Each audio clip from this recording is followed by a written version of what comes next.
Assalamualaikum warahmatullahi wabarakatuh. Perkenalkan, nama saya Fabian Razan dengan NRP 223010082. Di sini saya akan menjelaskan tentang apa itu simulasi sistem. Nah, sistem menurut Blanchard adalah seluruh elemen yang bekerja sama untuk mencapai suatu tujuan. Nah, contoh dari sistem ini adalah diantaranya sistem lalu lintas, sistem perekonomian, atau mungkin dalam kehidupan sehari-hari kita adalah sistem cara memesan makanan di restoran misalnya, seperti itu. Nah, saya juga akan menjelaskan tentang apa itu sistem model.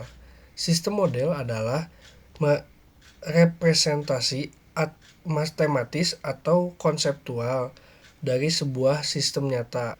Nah, tujuan dari membangun sistem model ini adalah untuk memahami, menganalisis, merancang, memprediksi atau optimalkan kerja sistem tersebut. Nah, bentuk dari model sistem ini dapat berupa bentuk matematis, model simulasi, model konseptual ataupun model grafis, tergantung pada konteks dan kompleksitas sistem yang diwakili. Nah, di sini juga saya akan menjelaskan tentang apa itu activity diagram. Nah, activity diagram ini kalau dalam bahasa Indonesia merupakan diagram aktivitas. Nah, diagram aktivitas ini yaitu diagram yang dapat memodelkan proses-proses yang terjadi pada sebuah sistem. Runtutan proses dari sebuah sistem digambarkan secara vertikal pada diagram aktivitas. Nah, activity diagram atau diagram aktivitas juga merupakan pengembangan dari use case yang memiliki alur aktivitas. Nah, alur atau aktivitas ini bisa berupa runtutan menu-menu atau proses yang terdapat pada sistem tersebut. Diagram aktivitas tidak menjelaskan kelakuan aktor, namun dapat diartikan bahwa dalam pembuatan activity diagram hanya dapat dipakai untuk menggambarkan alur kerja atau aktivitas sistem kerja. Nah, adapun tujuan-tujuan dari activity diagram. Nah, tujuan dari activity diagram itu ada 5.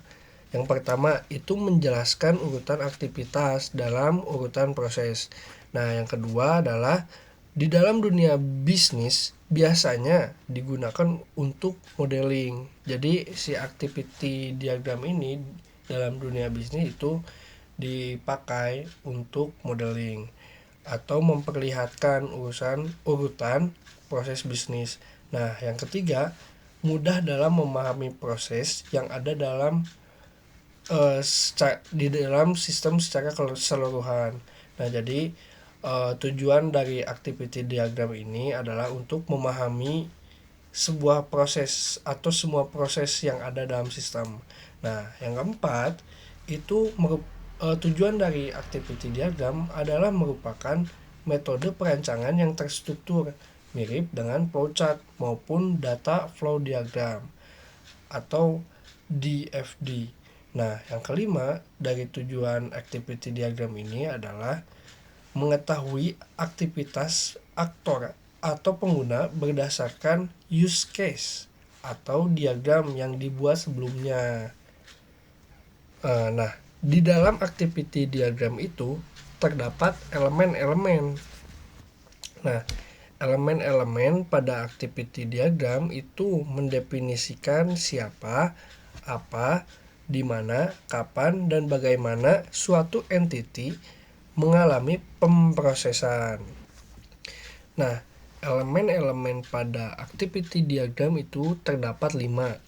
Yang pertama adalah entity. Nah, entity ini merupakan elemen yang sangat penting dalam sebuah sistem. Nah, entity ini juga dapat dikatakan sebagai objek yang diproses dalam sistem tersebut. Nah, elemen-elemen yang kedua adalah activity. Nah, activity ini adalah semua kegiatan atau seluruh aktivitas langsung maupun tidak langsung yang digunakan atau yang dilakukan oleh entity dan resource. Nah, aktivitas juga dibagi menjadi 3. Yang pertama, proses terhadap entity atau entity processing, seperti pendaftaran, publikasi, pemeriksaan, perawatan, dan pendaftaran yang lainnya. Nah, yang kedua, activity yang kedua adalah pergerakan entity dan resource atau resource movement, seperti penggunaan elevator atau conveyor dan alat angkut forklift.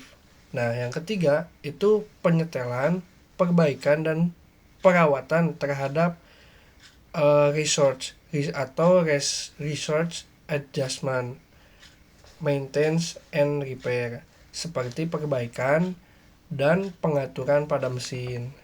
Nah, elemen yang ketiga itu adalah resource. Nah, resource adalah sumber daya yang digunakan untuk memproses entity. Nah, contoh dari resource ini, kalau misalnya kita mengaplikasikannya kepada pom bensin, resource ini adalah pekerja-pekerjanya atau mesin-mesinnya yang ada di pom.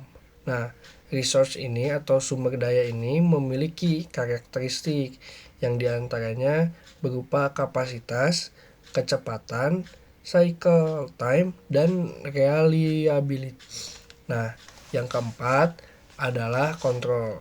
Nah, kontrol ini atau disebut juga SOP atau Standard Operating Procedure, ini tuh digunakan untuk bagaimana sebuah sistem bekerja.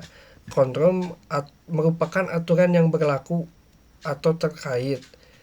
SOP atau misalnya kontrol sendiri merupakan sebuah sistem yang dirancang guna memberikan, menertibkan, merapikan, dan memudahkan suatu pekerjaan ketika proses berlangsung.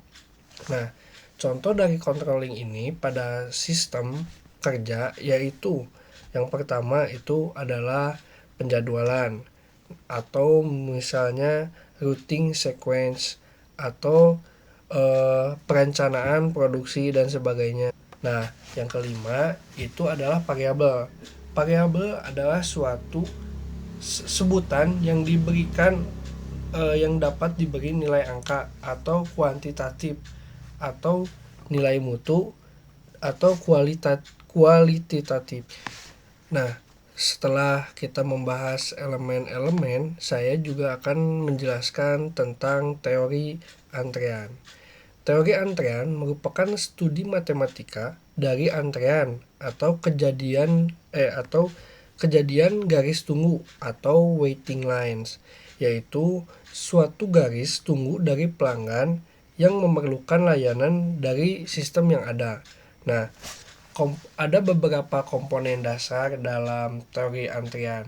Yang pertama itu kedatangan.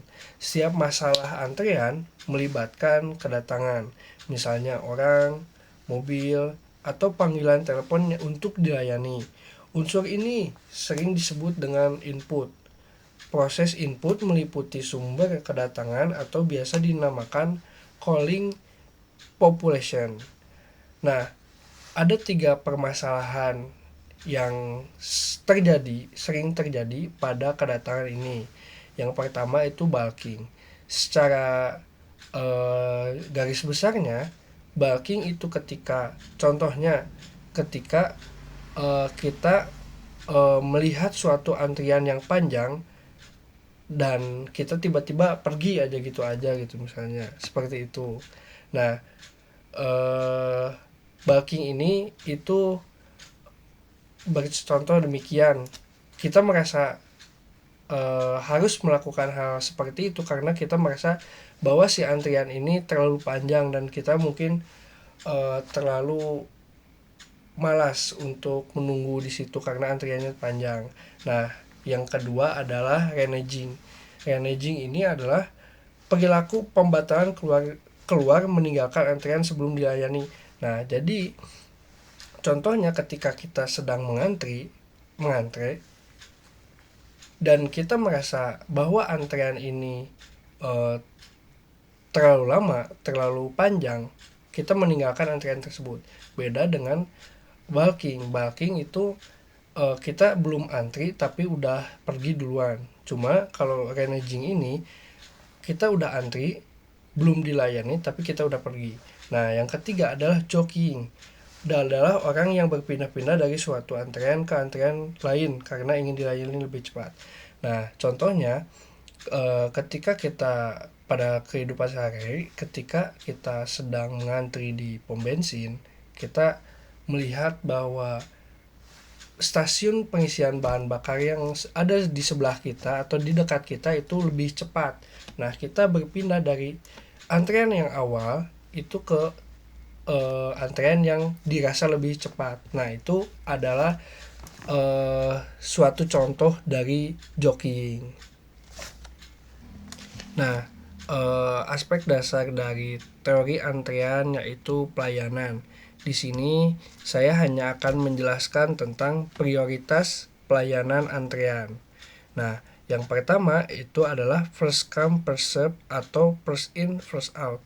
Nah, ini tuh first come first serve itu pelayanan yang dimana ketika suatu pelanggan yang datang pertama itu pertama yang dilayani. Ini adalah suatu contoh pelayanan yang umum biasanya terjadi di sekitar kita.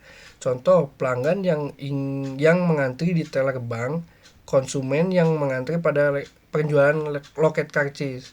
Nah, pada kejadian di dua tempat tersebut melakukan pelayanan first come first serve karena pelanggan yang datang pertama itu adalah pelanggan yang pertama dilayani. Nah, yang kedua adalah last come first serve. Kebalikan dari first come first serve, last come first serve itu adalah orang yang datang terakhir itu dilayani pertama. Seperti contohnya sistem antrean bongkar muat barang dalam truk atau di mana barang yang masuk terakhir tapi keluar lebih dahulu. Nah, yang ketiga itu adalah shortest processing time. Shortest processing time itu adalah jenis pelayanan yang mana yang mempunyai permasalahan atau misalnya kebutuhan pelayanan yang lebih singkat, lebih kecil itu didahulukan. Misal penumpang pesawat yang dijadwalkan lebih awal keberangkatannya lebih didahulukan daripada penumpang yang memiliki keberangkatan lebih lama gitu. Misalnya kita sama-sama memesan tiket pesawat di jam yang sama, cuma yang A itu keberangkatannya jam 7 dan yang B itu keberangkatannya yang jam 8 misal. Nah, pada shortest processing time ini otomatis yang A akan didahulukan pelayanannya meskipun memesannya itu berbarengan. Nah, yang keempat itu adalah longest processing time.